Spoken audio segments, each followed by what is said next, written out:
वैसे तो ये फरवरी का महीना है और हो सकता है कि बहुत सारे लोग इस महीने में ठंड का एहसास करते आ रहे होंगे, लेकिन अगर अब आपसे हम ये पूछें कि भारत में कितनी ऋतुएं होती हैं, तो क्या आपका जवाब होगा? आप हमें बताएंगे कि हमारे देश में वर्षा, ग्रीष्म, शरद, हेमंत, शिशिर और वसंत समेत कुल 6 ऋतुएं होती हैं। लेकिन शायद आपकी अगली पीढ़ियों को इतने भी नाम याद रखने की मशक्कत ना करनी पड़े, क्योंकि इसे ग्लोबल वार्मिंग की मेहरबानी कह लीजिए या क्लाइमेट चेंज का नतीजा। इसमें से कई ऋतुएं धीरे धीरे दम तोड़ती जा रही है और सबसे बड़ा खतरा तो खुद ऋतुओं के राजा यानी कि ऋतुराज वसंत पर मंडरा रहा है, क्योंकि मौसम ने सिर्फ तेवर ही नहीं तापमान भी बदला है और अब फरवरी भी मार्च जैसी तप रही है। मौसम विज्ञान ने उत्तर पश्चिमी, मध्य और पश्चिमी भारत के कई इलाकों में लू चलने की आशंका जताई है और अनुमान के मुताबिक इन इलाकों में अधिकतम तापमान सामान्य से 5 डिग्री तक ज्यादा रह सकता है और अब बेवक्त की गर्मी की वजह से गेहूं की उपज में कमी आने की आशंका भी जताई गई है। यही नहीं, सरसों जैसी फसलें भी इस क्लाइमेट चेंज का शिकार हो सकती हैं और ये सिर्फ अनुमान नहीं है, जमीन पर इसका असर भी दिखने लगा है। और आज आपको भी क्लाइमेट चेंज पर हमारी ये रिपोर्ट जरूर देखनी चाहिए, क्योंकि ठंड में भी गर्मी का एहसास हो रहा है।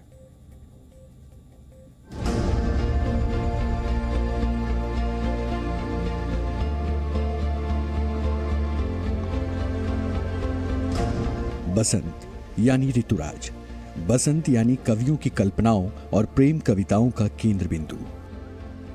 बसंत यानी पृथ्वी के श्रृंगार का मौसम।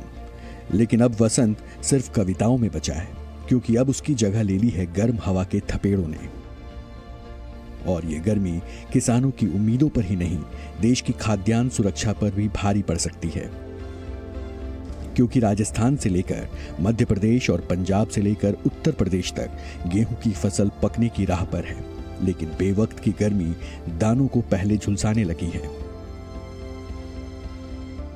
मौसम विभाग ने कुछ दिन पहले, 3-4 दिन पहले एक एडवाइजरी इशू किया था, क्योंकि उसका रीज़न ये था कि नॉर्थ वेस्ट इंडिया में काफ़ी दिनों से ही टेम्परेचर्स अब नॉर्मल चल रहे हैं। तो उसके लिए किसानों को यही एडवाइजरी दिया था कि लाइट इरिगेशन की जाए और जैसे जो बोते हैं वेजिटेबल प्लांट्स, उनके बीच में पत्तों से ढका जाए ताकि उसमें जो मॉइस्चर है वो मेंटेन रहे और टेम्परेचर ज़्यादा ना बढ़े।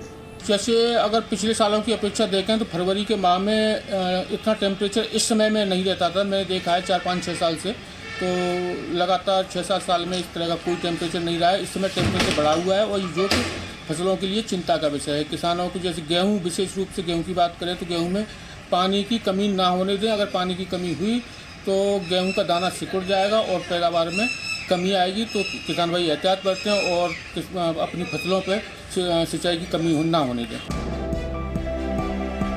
गर्मियों से निजात पाने के लिए लोग जिस देहरादून का रुख करते थे, वहां फरवरी में ही मार्च जैसी गर्मी है।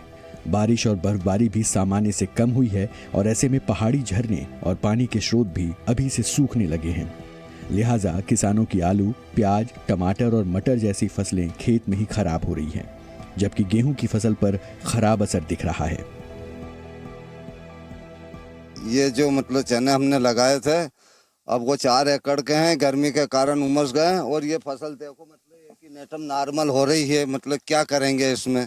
कैसे मजदूर, हमको मजदूरी बटाएंगे, खाद बीज का कैसे देंगे, ट्रैक्टर का कैसे निकालेंगे? यदि नमी नहीं हो तो जो लेट फसल है उसमें कम निकलेंगे वो गेहूँ, और जो पहला बुआ गए और पानी अच्छे फिरे वो तो सही है, पर जो लेट फसल है वो कम निकलेंगे गेहूँ, बहुत कम निकलेंगे वो।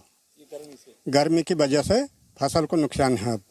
गर्मी इस बार जैसे जल्दी आ गई है, फरवरी में ही। वो हर बार जैसे धीरे धीरे करके बढ़ती है मार्च अप्रैल तक, और इससे मतलब गर्मी से बहुत ही ज़्यादा वो फसलों को नुकसान होगा और पानी की बहुत ज़्यादा ज़रूरत लगेगी इससे।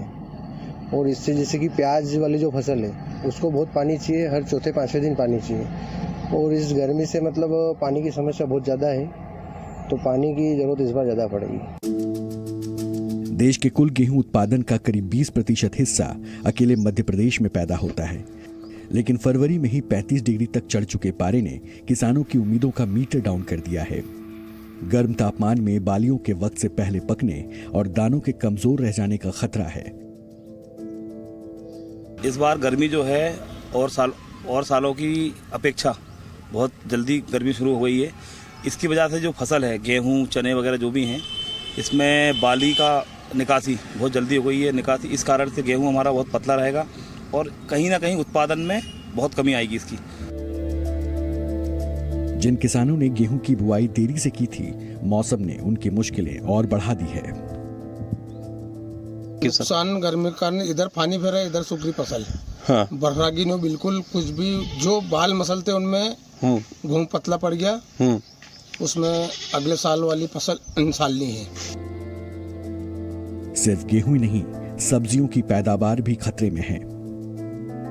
गोभी की बात करें, फूल गोभी की, तो फूल गोभी जो किस्म मतलब अभी लगी हुई है, गर्मी आने से वो मतलब ये मान लीजिए कि 100% खराब हो जाएगी। वहीं टमाटर जो लगे हुए हैं, टमाटर पे गर्मी आने से अचानक धब्बे आने लगेंगे पीले कलर के, और जिससे टमाटर जो है, जिन पे भी जो धूप से धब्बे बनेंगे, वो टमाटर बेकार हो जाएगा। लगभग 50% तक टमाटर खराब हो जाएगा।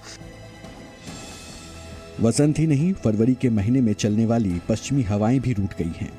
भूमध्य सागर और कैस्पियन सागर से नमी लाने वाली ये ठंडी हवाएं गेहूं की फसल के लिए अमृत से कम नहीं हैं। लेकिन इस बार वेस्टर्न डिस्टर्बेंस का असर मैदानी इलाकों में नजर ही नहीं आया, लिहाजा गर्मी ही नहीं, खाद्यान्न सुरक्षा से जुड़ी चिंताएं भी बढ़ गई हैं। ब्यूरो रिपोर्ट, जी मीडिया। हमारी रिपोर्ट देखकर आप समझ चुके होंगे कि क्लाइमेट चेंज या ग्लोबल वार्मिंग की बातें सिर्फ सेमिनारों, सम्मेलनों या मीडिया रिपोर्ट्स तक सीमित नहीं है। अब ये हमारी और आपकी जिंदगी को सीधे तौर पर बदल रही है। हमारी ये रिपोर्ट भी यही गवाही दे रही है। और मौसम विभाग की ये चेतावनी इसलिए भी डरा रही है क्योंकि आज जो स्थिति फरवरी की है, पिछले वर्ष कुछ यही हाल मार्च में थे। और वर्ष 2022 का मार्च पिछले 121 वर्षों का सबसे गर्म मार्च था।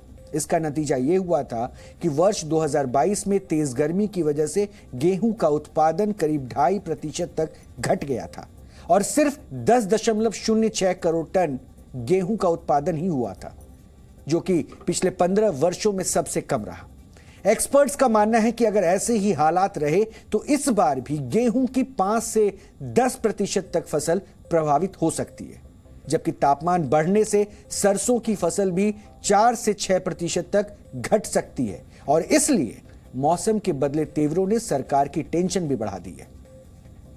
सरकार ने बढ़ते तापमान के प्रभाव की निगरानी के लिए एक पैनल बनाया है और यही नहीं, प्रभावित राज्यों में कृषि वैज्ञानिकों को भी मैदान में उतार दिया गया है ताकि वो किसानों को जरूरी सलाह दे सके और उनकी फसलों की सुरक्षा की जा सके। यानी ये एक चुनौती है और इसलिए हम कह रहे हैं कि इस ग्लोबल वार्मिंग से हम सबको मिलकर लड़ना है।